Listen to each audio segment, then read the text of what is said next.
सो बच्चों आज हम शुरू करेंगे अगला नेक्स्ट चैप्टर। वो है आपका यूनिट नंबर 7। और ये जो यूनिट है ये basically dual nature of matter and radiation. Dual nature of matter and radiation, ठीक है। इसका मतलब ये है सिंपल कि जो मैटर है वो आपका पार्टिकल की तरह भी बिहेव करता है और वेव की तरह भी बिहेव करता है। ड्यूल का मतलब दोगला नेचर दिखाता है। तो रेडिएशन भी वैसा ही दिखाएगी। Radiation will also behave like what particle and also like wave, ठीक है। या रेडिएशन सिंपली यहाँ इलेक्ट्रोमैग्नेटिक रेडिएशन है, ठीक है। इलेक्ट्रोमैग्नेटिक वेव की बात करेंगे या रेडिएशन की। और ये जो यूनिट है बड़ा स्मॉल यूनिट है, 3 नंबर का, इसमें से 4 मार्क्स का इसमें से आता है, ठीक है, बोर्ड में। सो इलेक्ट्रोमैग्नेटिक रेडिएशन जो है वो electromagnetic radiation carry energy in the form of small packets और बंडल्स, ठीक है। इन पैकेट्स और बंडल्स को बोलते हैं फोटॉन्स, ठीक है। स्मॉल पैकेट्स और यू कैन से bundles, and these small packets और बंडल्स आर कॉल्ड फोटॉन्स, ठीक है, फोटॉन्स। सो बेसिकली जो मैक्स प्लैंक थे, ठीक है, मैक्स प्लैंक ने जो 1901 में he put the following hypothesis, and according to those hypotheses जो इलेक्ट्रोमैग्नेटिक एनर्जी जो है इलेक्ट्रोमैग्नेटिक वेव की वो simply integral multiple of Planck's constant and frequency of wave, okay. Where जो एन की वैल्यूज़ हैं वो आपकी n is equal to 1 2 3 4 so. तो प्लैंक ने क्या बोला कि जो इलेक्ट्रोमैग्नेटिक वेव में जो एनर्जी है, energy of electromagnetic wave is integral multiple of Planck's constant and frequency of electromagnetic wave, okay. So यदि मैं इनकी वैल्यू यहाँ 1 पुट करूँगा तो आपके पास इज इक्वल टू कितना आ जाएगा, h nu. Then I will put n is equal to 1। So ये जो एनर्जी है ये होगी सिंगल पैकेट की। So energy of a single bundle और packet is simply energy of photon. What is this? Energy of what? Photon. So energy of photon जो है वो आपकी आ गई h न्यू, ठीक है। और यदि मैं आगे बात करूँ तो आपको पता ही है कि electromagnetic wave velocity of light से चलती है वैक्यूम में, तो फ्रीक्वेंसी जो होती है वो होती है c/λ, ठीक है। वहाँ पे जो c है बेसिकली वो वेलोसिटी ऑफ EM वेव है, और उसकी वैल्यू सबको पता है वैक्यूम में कितनी होती है, बोलो 10⁻8 metre per second, 3 into 10⁸ metre per second. और लैम्डा जो है वो वेव लेंथ है वेव की, ठीक है। सो ये है आपका photon. Photon is basically quanta of radiation, packet of energy you can say, और you can say it is a bundle of energy, okay, simply.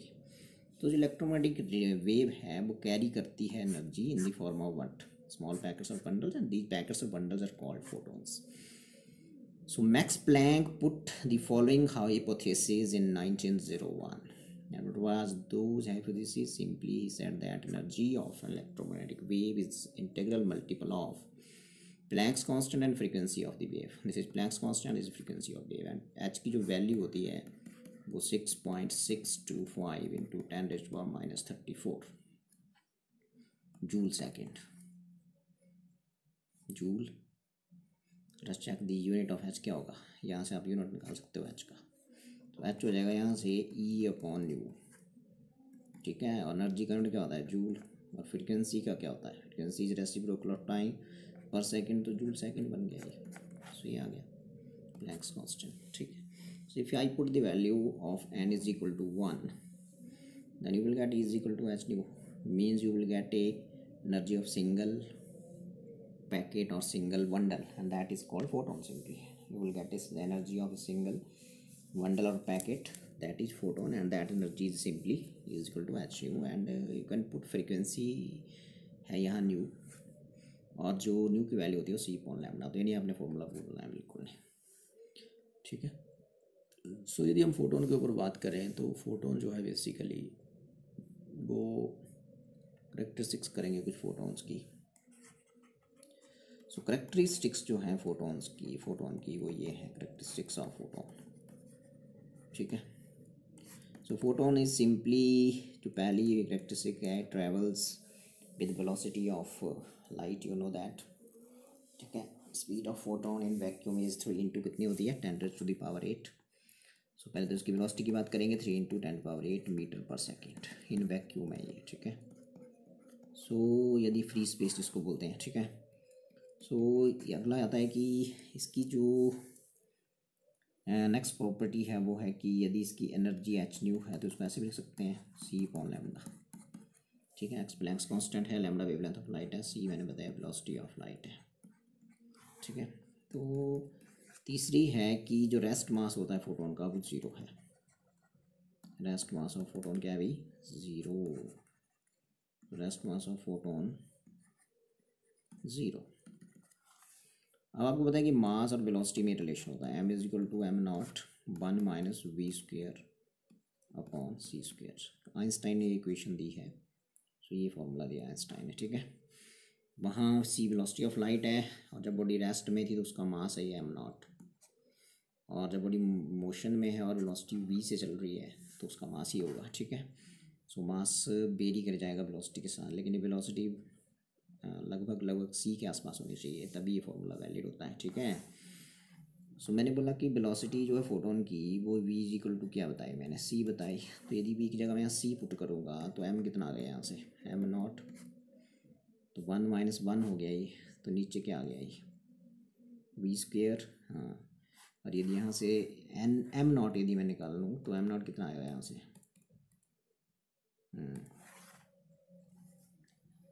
सो यहाँ से m0 आ जाएगा आपका, if I put v is equal to c ना, ठीक है। So what you will get m0 is equal to 0, ठीक है। सो यदि मैं यहाँ पे m0 की वैल्यू बोलूँगा तो m0 रेस्ट मास है फोटोन का, ठीक है। तो m इंटू ये आ जाएगा सारा factor 1 minus v square upon what c square. So ये जो m0 है, क्योंकि v की जगह c पुट करिए, put v is equal to c, so what you will get m0 is equal to 0। So what is the rest mass of photon, वो बोल रहा था ना 0, ठीक है। तो क्वेश्चन ये है कि रेस्ट मास यदि फोटोन का 0 है तो काइनेटिक मास क्या होगा। काइनेटिक मास होता है डायनेमिक मास भी उसको बोलते हैं, because photon is never at rest. इसका मतलब फोटोन जब रेस्ट में है ही नहीं, photon is never at rest, okay, तो इसका रेस्ट मास इज 0। सो यदि फोटोन यदि मोशन में है तो उसका काइनेटिक मास होगा, उसको बोलते हैं डायनेमिक मास। तो जैसे हमने बोला कि what is the energy of photon h nu, and according to Einstein ये जो एनर्जी है बेसिकली, ठीक है।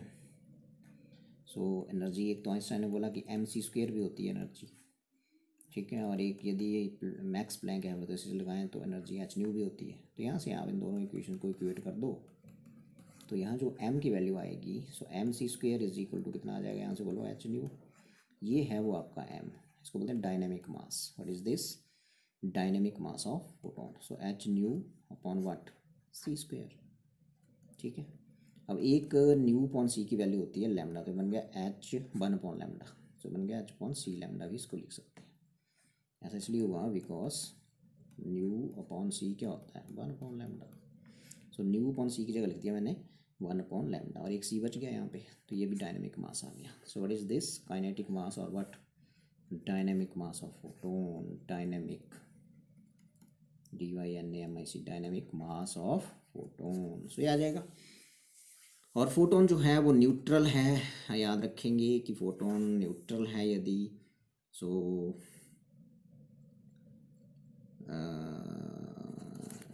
जो फोटोन है बेसिकली वो न्यूट्रल है तो it is not deviated by electric and magnetic fields, ठीक है। ये लिख दी इसकी एक प्रॉपर्टी। और इसकी जो मोमेंटम होगी वो कितनी होगी, क्योंकि p इज इक्वल टू क्या होता है मास इंटू वेलोसिटी, और वेलोसिटी मैंने इसकी बताई आपको c। आप m की वैल्यू इसकी पुट कर दीजिए, सो m की वैल्यू ये है, इसको पुट कर दीजिए यहाँ से, ये इसका बन जाएगा बोलो एच न्यू, हाँ H new upon what c² into c, तो एक c कैंसिल हो जाएगा, सो आ जाएगा एच न्यू अपॉन व्हाट सी, और न्यू अपॉन सी मैंने क्या बताया आपको, 1 अपॉन लैम्डा। ठीक है, सो ये आ जाएगा आपका H upon lambda, this is momentum of photon. ठीक है जी। और photon always travels in a straight line, because photon means ये लाइट ही है। ठीक है, सो जब एक मीडियम से दूसरे मीडियम में फोटोन एंटर होगा तो उसकी फ्रिक्वेंसी के ऊपर कोई चेंज नहीं आता है, आपको पता है। Light travels from one medium to another, there is no change in frequency, there is change in velocity और वेवलेंथ। क्यों? मीडियम मीडियम फ़र्क पड़ जाएगा ना, वेलोसिटी चेंज होगी तो लैम्डा चेंज हो जाएगा। सो ये कुछ प्रॉपर्टीज़ हैं फोटोन की जो आपने यहाँ से लर्न कर लेनी है। ठीक है जी। और फिर हम आगे बढ़ें तो हम बात करेंगे कि आगे क्या है, आगे क्या है, आगे है ये। उसके आगे हम बात करेंगे कि फोटो इलेक्ट्रिक इफेक्ट। ठीक है, सो फोटो इलेक्ट्रिक इफेक्ट जो है बेसिकली वो सिंपली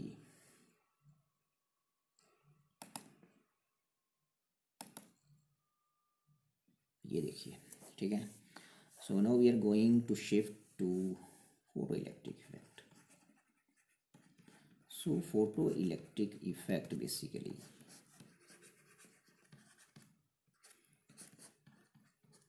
ये देखिए। सो नाम से क्लियर है, फोटोन। फोटो जब भी वर्ड बोलेंगे फोटोन, फोटोन मीन्स लाइट। ठीक है, इलेक्ट्रिक इलेक्ट्रॉन। ठीक है, मतलब कहीं लाइट पड़ेगी तो इलेक्ट्रॉन एमिट होंगे, बोलने का ये मतलब हो गया।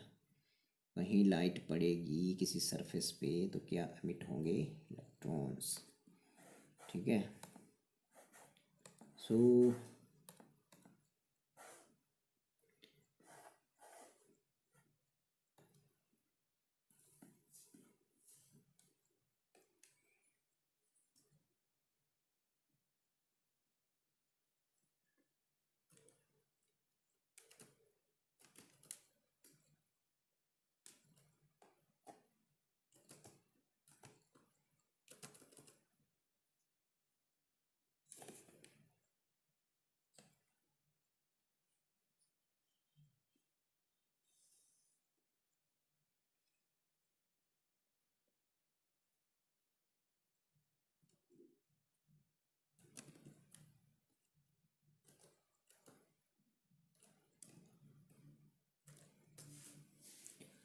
जब भी किसी सरफेस के ऊपर लाइट पड़ेगी तो क्या एमिट होंगे, मैंने बताया फोटॉन्स। ठीक है, सो ये देखिए फोटो इलेक्ट्रिक इफेक्ट। सो जब सूटेबल फ्रीक्वेंसी की लाइट किसी मेटेलिक सरफेस के ऊपर पड़ेगी, जैसे ये पड़ी अल्ट्रा वायलेट, ये मेटेलिक सरफेस है, तो वहाँ से मेटेलिक सरफेस जो इलेक्ट्रॉन्स एमिट करेगा उसको बोलते हैं फोटो, उन इलेक्ट्रॉन्स को बोलते हैं फोटो इलेक्ट्रॉन्स। ठीक है, so when light of suitable frequency falls on metal surface, then this metal surface emits electrons, those electrons are called photoelectrons। सो जब इस मेटल सरफेस को मतलब आप एक लाइट की तरफ एक्सपोज करेंगे तो मेटल सरफेस क्या एमिट करना शुरू कर देता है, इलेक्ट्रॉन्स, और उन इलेक्ट्रॉन्स को क्या बोलते हैं, photo electrons. So this is what photo electric effect is. Okay, और अब इसमें देख लीजिए कि यूवी रेज मेटल के ऊपर पड़ेंगे तो फोटो इलेक्ट्रॉन्स एमिट कर रहा है। विजिबल लाइट यदि metals other than alkali metals, alkali metals को छोड़ के यदि विजिबल लाइट एक्सपोज हो जाए, विजिबल लाइट यदि इन अल्कली मेटल्स को छोड़ के किसी और मेटल सरफेस पे पड़ती है तो कोई फोटो इलेक्ट्रॉन एमिट नहीं होता। मीन्स फोटो इलेक्ट्रिक एमिशन नहीं होता। मीन्स ये जो मेटल्स अदर देन मतलब अल्कली मेटल्स को छोड़ के जो मेटल्स हैं और उनके ऊपर विजिबल लाइट पड़ेगी यदि, तो वहाँ से कोई भी फोटो इलेक्ट्रॉन एमिट नहीं होगा। Means no photo electric emission takes place, means photo electric effect नहीं होगा। ठीक है, और यदि थोड़ा सा हम आगे बढ़ें तो हम बात करेंगे कि विजिबल लाइट से यदि फोटो इलेक्ट्रिक इफेक्ट करवाना है आपको तो आपको मेटल सरफेस जो है वो अल्कली मेटल्स होने चाहिए। So when visible light falls on metal surface, कौन से metals, alkali metals, then photo electrons are emitted। These electrons are called photoelectrons। When light of suitable frequency falls on metal surface, then electrons are emitted from the metal surface and these electrons are called photoelectrons। ठीक है, सो यदि हम आगे बात करेंगे तो आगे है कि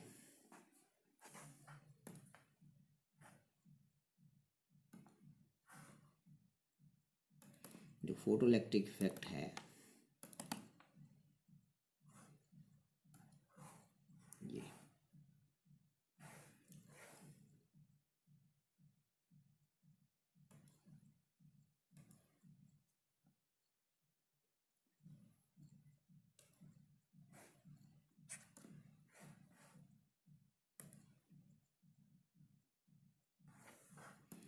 सो इसका जो एक्सपेरिमेंटल सेटअप है to study photo electric effect वो ये आपके सामने है। Experimental setup to study photo electric effect, ठीक है।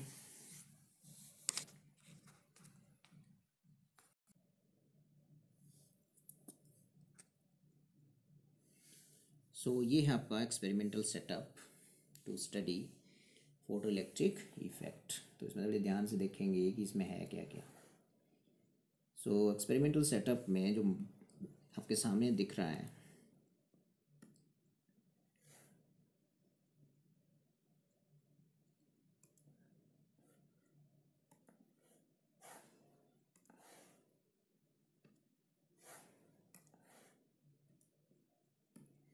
वो ये है, ठीक है।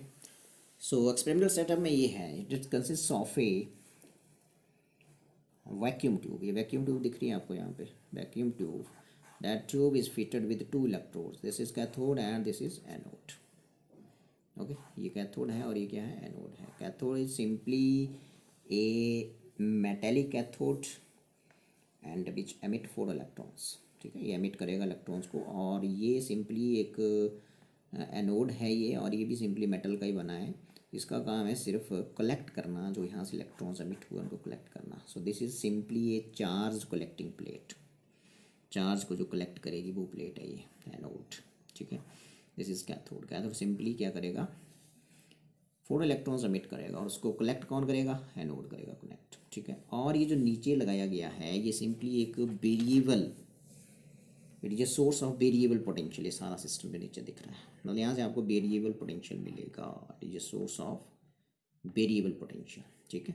So this anode can be given positive potential और negative potential with respect to this cathode, ठीक है। एनोड को हम क्या करेंगे, पॉजिटिव पोटेंशियल भी दे सकते हैं और नेगेटिव पोटेंशियल भी दे सकते हैं with respect to what, this cathode, okay. So जिसमें पहली आप चीज़ स्टडी करेंगे वो है कि इफेक्ट ऑफ वेरिएबल पोटेंशियल। तो पहला हम पॉइंट स्टडी करने जा रहे हैं वो है effect of variable potential. Effect of variable potential, तो ये वाली चीज़ जो है इफेक्ट ऑफ वेरिएबल पोटेंशियल।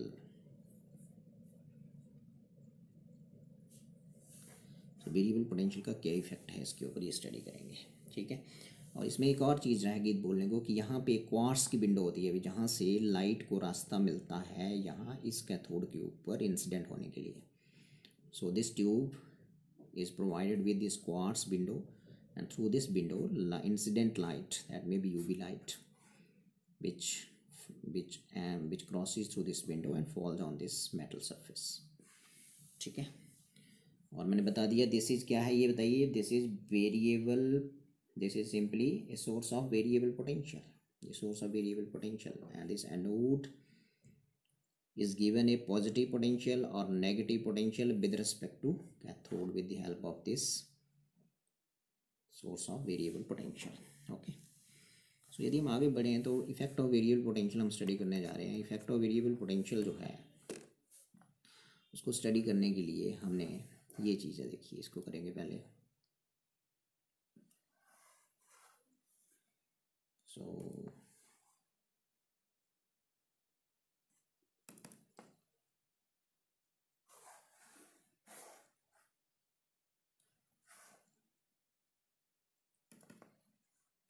ये देखिए, so this is basically effect of, क्या बताया मैंने पहला पॉइंट, इफेक्ट ऑफ क्या स्टडी करने जा रहे हैं बोलो, effect of variable potential. Potential को चेंज करेंगे और इंसिडेंट लाइट जो है, इफेक्ट ऑफ वेरिएबल पोटेंशियल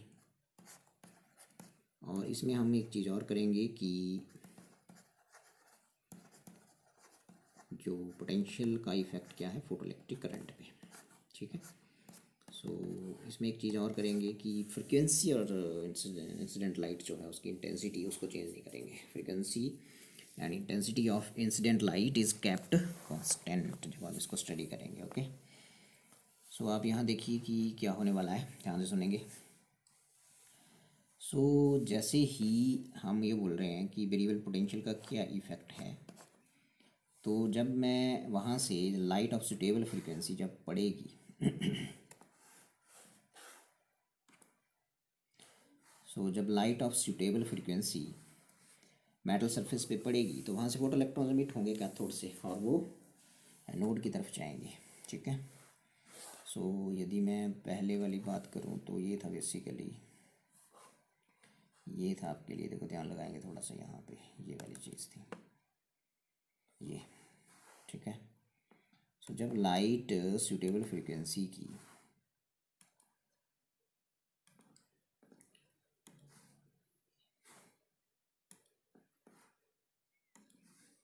ये, ठीक है, जब लाइट सूटेबल फ्रीक्वेंसी की इस मेटल सरफेस के ऊपर पड़ेगी तो यहाँ से क्या एमिट होंगे, बोलो, इलेक्ट्रॉन्स। उन इलेक्ट्रॉन्स को बोलते हैं फोटो इलेक्ट्रॉन्स, ठीक है। फोटो इलेक्ट्रॉन जो हैं वो इस तरफ मूव क्यों करेंगे, तो शुरू में हम एनोड को देंगे पॉजिटिव पोटेंशियल।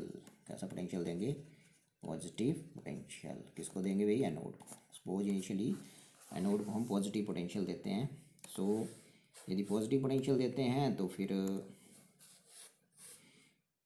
जो इलेक्ट्रॉन के ऊपर नेगेटिव चार्ज है तो electrons are accelerated towards this anode and hence they constitute current. और यहाँ माइक्रोमीटर लगाए, इसमें रीडिंग आ जाएगी, मीन्स ये जो करंट आ गया this is called photo electric current, ठीक है। सो ये फोटो इलेक्ट्रिक करंट के ऊपर इस पॉजिटिव पोटेंशियल ऑफ एनोड का क्या प्रभाव है, ये हम स्टडी करने जा रहे हैं। Effect of potential on this photo electric current, ये बोल रहा हूँ मैं, ठीक है। सो आगे ये जो आपकी डायग्राम है ये वाला ग्राफ आएगा फिर यदि हम पोटेंशियल का इफेक्ट स्टडी करेंगे। इफेक्ट ऑफ वेरिएबल पोटेंशियल यदि हम स्टडी करेंगे तो ये वाला ग्राफ आने वाला है आपका, ठीक है जी। सो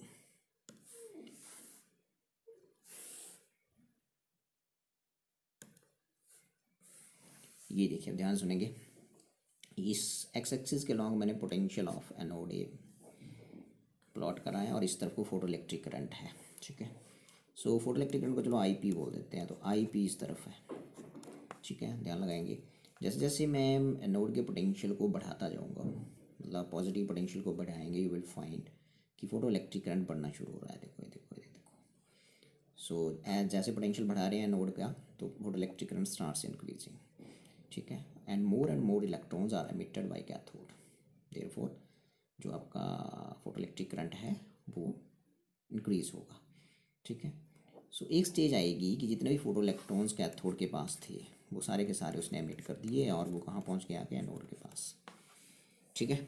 सो अब क्या होगा, अब करंट की वैल्यू क्या होगी, मैक्सिमम हो गई। अब यदि आप इस पोटेंशियल को बढ़ाएंगे, मतलब इसके बाद यदि आप इसको बढ़ाने की कोशिश करेंगे, एनोड पोटेंशियल को बढ़ाने से करंट नहीं बढ़ेगा, बिकॉज जितने भी इलेक्ट्रॉन कैथोड के पास थे वो उसने एमिट कर दिए और एनोड ने कलेक्ट कर दिए और कंस्टिट्यूट कर दिया कौन सा करंट, फोटो इलेक्ट्रिक करंट, ठीक है। सो यदि उसके बाद इसके बाद यदि आप एनोड के पोटेंशियल को इंक्रीज़ करेंगे तो there will be no increase in photo electric current. ये देखो इसका मतलब सैचुरेशन आ गई, ये देखो, ठीक है। सो इस करंट को बोलते हैं saturation current. Maximum value of photo electric current is called saturation current. No, ध्यान सुनेंगे आप। अब यदि मैं potential of anode A decrease करना शुरू करता हूँ, इस तरफ डिक्रीज़ करना शुरू किया, फोटो इलेक्ट्रिक करंट भी डिक्रीज होना शुरू हुआ। देखो डिक्रीज़ कर दिया, देखो इधर आ गया मैं, पहले यहाँ था यदि, तो फिर मैं यहाँ आ गया, तो देखो फोटो इलेक्ट्रिक करंट यहाँ था। जब मैंने एनोड का पोटेंशियल और डिक्रीज़ किया तो फिर इस ग्राफ के ऊपर ये पॉइंट यहाँ आया तो देखो और कम हो गया फोटो इलेक्ट्रिक करंट। जब मैं यहाँ आ गया तो और फोटो इलेक्ट्रिक करंट और कम हो गया। So you will find कि when positive potential of anode is decreased, then photoelectric current starts decreasing. Okay. Now जैसे जैसे photoelectric current decrease हुआ, जीरो हो गया, अब जीरो के बाद फिर एनोड का पोटेंशियल यदि मैंने क्या कर दिया, आप देखो इधर नेगेटिव, और नेगेटिव डायरेक्शन कर दिया, अब नेगेटिव हो गया पोटेंशियल मतलब एनोड का, और नेगेटिव पोटेंशियल को इंक्रीज करना शुरू किया। ठीक है, इंक्रीज होते होते होते होते क्या हुआ, देखो फोटोइलेक्ट्रिक करंट इंक्रीज होता जा रहा है। एक स्टेज आई कि जब एनोड का कुछ पोटेंशियल था, नेगेटिव पोटेंशियल कितना, वी नॉट, फोटोइलेक्ट्रिक करंट क्या हो गया, जीरो हो गया। And this negative potential of anode is called stopping potential, और इसको बोलते हैं cut off potential. Stopping potential और क्या बोलते हैं, कट ऑफ पोटेंशियल। तो ये आ गया। ठीक है, इस टाइम पे फोटोइलेक्ट्रिक करंट क्या हो गया, ज़ीरो हो गया। ठीक है, अब एक कट ऑफ पोटेंशियल की वैल्यू वी नॉट है, ध्यान लगाएंगे वी नॉट।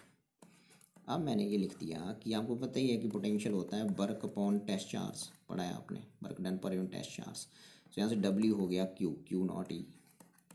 अब यहाँ क्यू इलेक्ट्रॉन के पास है तो ई लिख दो मैग्नीट्यूड में, चार्ज ऑन इलेक्ट्रॉन ये हो गया ये। ठीक है, ये सो यहाँ से क्यू नॉट वी है, यहाँ भी क्यू नॉट वी ये। सो डब्ल्यू को क्या बोल दिया, ई वी। ठीक है, सो हम ये बोलना चाह रहे हैं कि जब आपका स्टॉपिंग पोटेंशियल आ गया, वो नेगेटिव वैल्यू है पोटेंशियल की जो एनोड को मिली, उस टाइम फोटो इलेक्ट्रिक करंट जो एमीटर लगा था माइक्रोमीटर, उसमें फोटो इलेक्ट्रिक करंट ने क्या रीडिंग शो करी, जीरो। तो इस पोटेंशियल को बोलते हैं स्टॉपिंग पोटेंशियल। ठीक है, या cut off potential. At this stage जो मैक्सिमम काइनेटिक एनर्जी होगी किसकी, फोटो इलेक्ट्रॉन की, that will become equal to E V naught. ये देखो ये। ठीक है, क्योंकि स्टॉपिंग पोटेंशियल के कोरस्पॉन्डिंग जो वर्क आएगा बेसिकली वो क्या आएगा, चार्ज मल्टीप्लाइड बाई पोटेंशियल, वो क्या होता है, वर्क होता है, वर्क एनर्जी होती है। So maximum potential at this stage जो मैक्सिमम काइनेटिक एनर्जी वाला फोटोन है, उसकी जो काइनेटिक एनर्जी होगी that will be equal to E V naught. तो यहाँ से आपने देख लिया कि जो आपका वी नॉट है, जो मैक्सिमम काइनेटिक एनर्जी है हाफ एम बी के, वो डायरेक्टली प्रोपोर्शनल हो गई किसके, वी नॉट के। ठीक है, तो मतलब यदि आपको उस फोटो इलेक्ट्रॉन की जिसकी काइनेटिक एनर्जी मैक्सिमम है, यदि आपको वो डिटरमाइन करनी है तो वो कौन मेजर करेगा, स्टॉपिंग पोटेंशियल। स्टॉपिंग पोटेंशियल से आप maximum kinetic energy of photo electron की that can be determined by knowing the value of stopping potential V naught. ठीक है, तो एक ये चीज़ यहाँ से याद रखें। तो ये था। अब हम चलेंगे नेक्स्ट और बात करेंगे क्या इंटेंसिटी। इस केस में मैंने क्या किया था कि जो इंटेंसिटी थी लाइट की, इंटेंसिटी को आई बोल देते हैं, और फ्रीक्वेंसी थी, उनको मैंने कांस्टेंट रखा था, और मैं पोटेंशियल को वेरी कर रहा था। तो फिर ऐसे ग्राफ आता है। ठीक है, अब मैं क्या करूँगा, इंटेंसिटी का इफेक्ट स्टडी करूँगा इस फोटो इलेक्ट्रिक करंट का। तो ये स्ट्रेट लाइन ग्राफ आएगा जब मैं इंटेंसिटी का इफेक्ट स्टडी करूँगा फोटो इलेक्ट्रिक करंट पे, तो ये ग्राफ आएगा। देखो ये तो आगे है इफेक्ट ऑफ इंटेंसिटी। इंटेंसिटी किसकी होगी, इंसिडेंट लाइट की। किसके ऊपर स्टडी करना इफेक्ट, इफेक्ट ऑफ इंटेंसिटी, इसको मैं आई बोलूँगा on I P. I P क्या है, फोटो इलेक्ट्रिक करंट। सो यदि मैं इंटेंसिटी लाइट की बढ़ाऊँगा तो क्या होगा, अब मैं पोटेंशियल डिफरेंस फिक्स कर दूंगा, कांस्टेंट पोटेंशियल डिफरेंस कर देंगे। और कांस्टेंट पोटेंशियल डिफरेंस वी क्या हो गया, वी कांस्टेंट हो गया। और फिर मैं लाइट की इंटेंसिटी को बढ़ाऊंगा। इंटेंसिटी का मतलब है कि जो नंबर ऑफ फोटोन्स हैं जो मेटल सरफेस के ऊपर पड़ रहे हैं उनकी संख्या बढ़ा दूंगा मैं। नंबर ऑफ फोटोन्स की संख्या बढ़ा दी मैंने, ज़्यादा फोटोन पड़े मेटल सरफेस पे, तो ज़्यादा फोटोन पड़ेंगे मेटल सरफेस पे तो क्या होगा, जो फोटो इलेक्ट्रॉन्स हैं कैथोड से वो भी एमिट ज़्यादा होंगे, फोटो इलेक्ट्रिक करंट जो है वो बढ़ जाएगा, photo electric current will increase, photo electric current जो है वो इंक्रीज हो जाएगा। ठीक है, सो जैसे जैसे मैं इंटेंसिटी को बढ़ाऊंगा photo electric current will increase, this is intensity. So you will find a linear graph, जैसे जैसे इंटेंसिटी बढ़ रही है आपका फोटो इलेक्ट्रिक करंट भी बढ़ेगा। More and more photo electrons are emitted by cathode when intensity of light is increased. Cathode intensity light की बढ़ाएंगे, बढ़ने से क्या होगा, cathode will emit more and more photo electrons, means photo electric current will increase. तो ये ऐसा graph आता है। अभी मैंने पोटेंशियल डिफरेंस क्या रखा था, पोटेंशियल डिफरेंस किसके बीच होगा, कैथोड और एनोड के बीच, क्या रखा था, कांस्टेंट रखा था, ठीक है। सो अब है कि इंटेंसिटी का इफ़ेक्ट क्या है।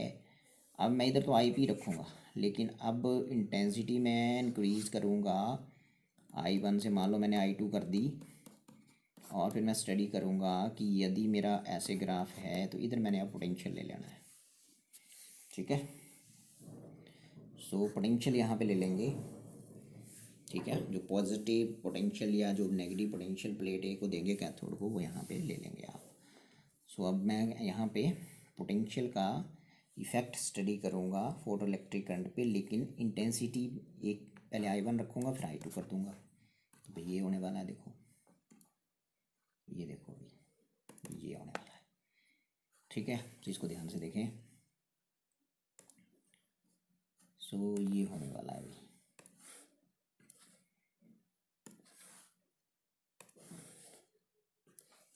ये ध्यान लगाएंगे। तो दिस इज़ पोटेंशियल, पहले भी बनाया हमने ग्राफ, वही ग्राफ है। लेकिन अब मैं क्या करूँगा, देखो ध्यान सुनेंगे। जब मैंने लाइट की इंटेंसिटी, जो लाइट पड़ी कैथोड के ऊपर, उसकी इंटेंसिटी क्या रखी I1, तो ग्राफ ऐसे आया था, पहले ही पढ़ा हमने। सब कुछ स्टॉपिंग पोटेंशियल यहाँ आया था V0, और ये नेगेटिव पोटेंशियल था इधर को, ठीक है। और ये किसका पोटेंशियल था, एनोड का, प्लेट ए का, ठीक है जी। अब बड़े ध्यान से सुनेंगे जो मैं बोल रहा हूँ कि यदि मैं अब इंटेंसिटी ऑफ लाइट इंक्रीज करूँगा, ज़्यादा फोटोन्स गिराऊंगा कैथोड के ऊपर, तो you will find saturation current, ये होता है यहाँ से लेके यहाँ तक मैक्सिमम वैल्यू ये होती है ये। अब दूसरे केस में ये है, देखिए सैचुरेशन करंट, जब मैं इंटेंसिटी लाइट की बढ़ाऊंगा तो सैचुरेशन करंट बढ़ गया, ठीक है। पहले वाले जब इंटेंसिटी I1 थी तो सैचुरेशन करंट ये था, ये वाली वैल्यू थी उसकी, यहाँ maximum value photo electric current, उसको बोलते हैं सैचुरेशन करंट। जब मैंने लाइट की इंटेंसिटी बढ़ा दी और I1 से कितनी कर दी I2, and I2 is greater than I1, तो मैंने सिर्फ एक चीज़ देखी कि सैचुरेशन करंट बढ़ा, फोटो इलेक्ट्रिक करंट भी बढ़ा और सैचुरेशन करंट भी बढ़ा, ठीक है। लेकिन एक ख़ास बात जो देखी गई कि जो आपका स्टॉपिंग पोटेंशियल है वो दोनों केसों में सेम आया। इसका मतलब इंटेंसिटी का कोई इफेक्ट नहीं होता है किसके ऊपर, स्टॉपिंग पोटेंशियल के ऊपर। और स्टॉपिंग पोटेंशियल जो है वो बेसिकली डिपेंड करता है काइनेटिक एनर्जी पे जो एमिट हो रहे हैं photo electrons. So kinetic energy emitted photo electrons की डिपेंड नहीं करती इंटेंसिटी ऑफ लाइट पे, ये सीखा हमने इस ग्राफ से। अब फ्रिक्वेंसी का इफेक्ट देख लेते हैं। अब मैं क्या करूँगा, पिछले वाले में मैंने फ्रिक्वेंसी कांस्टेंट रखी थी, अब मैं फ्रिक्वेंसी जो है उसको इंक्रीज़ कर दूँगा, ये देखिए। अब आप यहाँ बड़े ध्यान से देखेंगे, ये देखो, अब ये देखो आप यहाँ पे कि मैंने अब फ्रिक्वेंसी जो है बेसिकली वो, अब पहले वाले केस में क्या था, इंटेंसिटी मैंने चेंज करी, I1 से कितनी कर दी थी, I2 कर दी थी, बढ़ाई थी मैंने, फ्रिक्वेंसी क्या रखी थी, कांस्टेंट, ठीक है। अब उल्टा है, अब मैं क्या कर रहा हूँ, देखिए ध्यान सुनेंगे। अब इंटेंसिटी लाइट की कांस्टेंट है और इंक्रीज़ किसको कर रहे हैं, फ्रिक्वेंसी को, ν1 से कितनी कर देनी है, ν2 कर देनी है, ये। सो अब देखा मैंने इफेक्ट, ग्राफ वही है, इधर को वही पोटेंशियल प्लॉट हो रहा है। तो अब देखो saturation current will remain same है, देखो दोनों के लिए लाइट की फ्रिक्वेंसी अलग अलग भी है। जब लाइट की फ्रिक्वेंसी ν1 थी तो सैचुरेशन करंट ये आया, ये ग्राफ चला ऐसे, ठीक है। तो सैचुरेशन करंट तो सेम रहा, लेकिन जब लाइट की फ्रिक्वेंसी मैंने बढ़ा दी तब भी ग्राफ इसी लाइन पे चला, आगे जाके थोड़ा इधर को चला गया।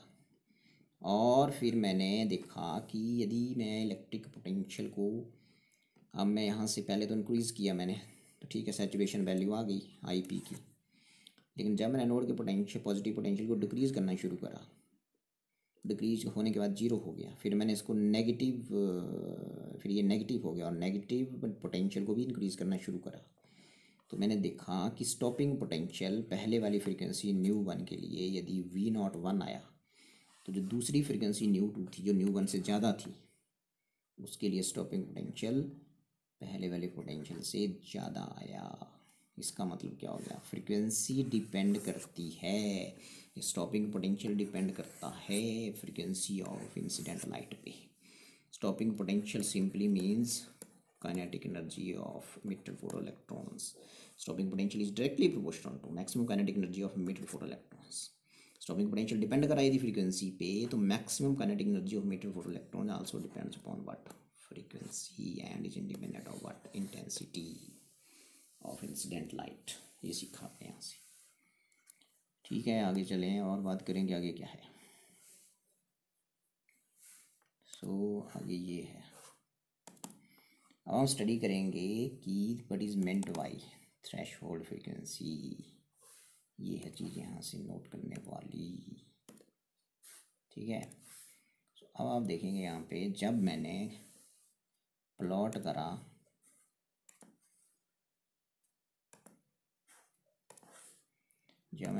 करा क्या graph between stopping potential and frequency, ठीक है। इधर को फ्रीक्वेंसी है, ये दिस इज फ्रीक्वेंसी, तो ग्राफ आया ऐसे, ठीक है। तो स्टॉपिंग पोटेंशियल ये है, स्टॉपिंग पोटेंशियल की वेरिएशन दिखाई गई है फ्रीक्वेंसी के साथ। इस ग्राफ से हमें लग रहा है कि ये जो straight line I it is not passing through origin, origin से नहीं गुजर रही है। इसका मतलब एक मिनिमम फ्रीक्वेंसी है यहाँ से यहाँ तक, उस फ्रीक्वेंसी को बोलेंगे यहाँ, ये जो फ्रीक्वेंसी यहाँ कट कर रही है इसको बोलते हैं थ्रेश होल्ड फ्रीक्वेंसी। तो थ्रेश होल्ड फ्रीक्वेंसी का मतलब है कि there is minimum frequency below which no photo electron is emitted from cathode. मतलब इस फ्रीक्वेंसी से नीचे यदि आपकी लाइट की फ्रीक्वेंसी होगी तो no photo electric emission takes place, कोई फोटो इलेक्ट्रॉन एमिट नहीं होगा कैथोड से। इसका मतलब फ्रीक्वेंसी ऑफ लाइट ग्रेटर होनी चाहिए थ्रेशोल्ड फ्रीक्वेंसी से, तभी फोटो इलेक्ट्रिक एमिशन होगा। सो देर इज़ ए मिनिमम, तभी तो बोला था मैंने कि when light of suitable frequency falls on it. Suitable frequency का मतलब ये है कि जो लाइट की फ्रीक्वेंसी है, इंसिडेंट लाइट की जो फ्रीक्वेंसी है, that should be greater than this threshold frequency. यदि फ्रीक्वेंसी इससे लेस हुई या इक्वल हुई तो no photo electric emission takes place, no emission, ठीक है। No photo electric emission, no photo electric emission takes place. So ये रखें ध्यान। सो ये ग्राफ ये बताता है हमें कि for photo electric emission to take place there must be minimum value of frequency, the frequency of incident light should be greater than that frequency, then photo electric emission will take place. Okay, so ये आगे, ठीक है। अब हैं आपके laws of photo electric emission, ठीक है। Laws of photo electric emission क्या बोलते हैं?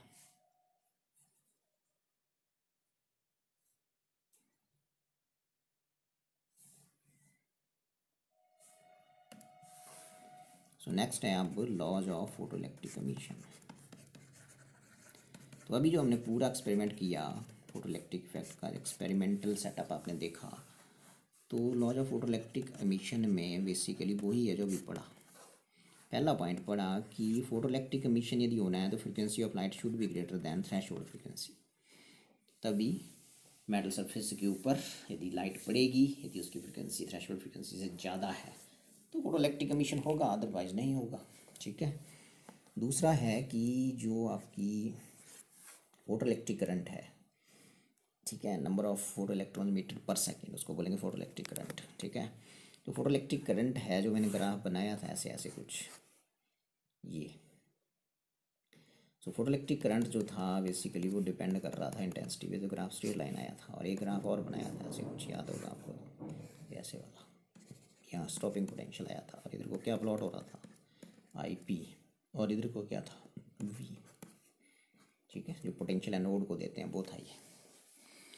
सो हमने ये सीखा कि जो आपका फोटो इलेक्ट्रिक करंट है, इंटेंसिटी अलग अलग करी थी, तो मेरे ख्याल से कुछ ग्राफ ऐसे आया था जब भी पढ़ाया मैंने आपको, ये वाला ग्राफ आया था ऐसे, ये ऐसे आया था कुछ, और इंटेंसिटी ऐसे आया था, और यहाँ जाके ये दोनों सेम हो गए थे, ऐसे था ना। तो यहीं से लॉज निकल गए फिर फोटो इलेक्ट्रिक एमिशन के, जो इनके कंक्लूजन है ये फोटो स्टॉपिंग पोटेंशियल सेम आया था, इधर को फिर IP था और इधर V प्लॉट हो रहा था ऐसे ऐसे, ठीक है। सो ये इंटेंसिटी I1 थी लाइट की, और ये क्या थी I2 थी, ठीक है। सो फोटो इलेक्ट्रिक करंट तो डिपेंड करता है इंटेंसिटी पे, मतलब फोटो इलेक्ट्रिक करंट जो है वो directly proportional to intensity of light and is independent of what, and is independent of frequency of light. अब तीसरा हमने बताया था कि जो फ्रीक्वेंसी वाला ग्राफ आया था वो ये आया था, ये पहली वाली फ्रिक्वेंसी के लिए ऐसे आया था, दूसरे वाले के लिए सैचुरेशन करंट तो सेम था, ऐसे था ना, कुछ ऐसे था ना ये। ठीक है, तो इसमें आपने ये देखा था कि ये सेम था और फिर ये ऐसे आ गया था, ये V01 आया था और ये क्या आया था V02, ये वाला पॉइंट। इधर को V प्लॉट हो रहा था नोड का पोटेंशियल और इधर को फोटोइलेक्ट्रिक करंट था और यहाँ फ्रिक्वेंसीज अलग अलग थी। इसके लिए ν2 थी और इस ग्राफ के लिए ν1 थी और ν2 इज ग्रेटर दैन क्या था, ν1। तो स्टॉपिंग पोटेंशियल अलग अलग आया था। स्टॉपिंग पोटेंशियल काइनेटिक एनर्जी पे डिपेंड करता है, इसका मतलब काइनेटिक एनर्जी डिपेंड करेगी फ्रीक्वेंसी पे। तो मीटर फोटोइलेक्ट्रॉन की kinetic energy directly proportional to frequency होगी बट डिपेंड नहीं करेगी इंटेंसिटी पे। ठीक है, ये तीसरा लॉ है। और फिर यदि फोटोइलेक्ट्रिक एमिशन होना है तो ये होना चाहिए, frequency of incident light should be greater than threshold frequency. ठीक है, and photoelectric current is directly proportional to intensity of incident light and is independent of frequency. ठीक है, एंड तीसरा है कि जो kinetic energy of meter photoelectron है that is directly proportional to frequency of incident light and is independent of intensity of light, intensity of incident light. And fourth है कि ये इंस्टेंटेनियस प्रोसेस है, और जैसे ही आपका photoelectric emission is instantaneous process, जैसे ही आपका फोटोन पड़ेगा मेटल सरफेस पे उसी टाइम एकदम इलेक्ट्रॉन जो है वहाँ से एमिट हो जाएगा। There is no significant time delay between incidence of photon and emission of electron. ठीक है।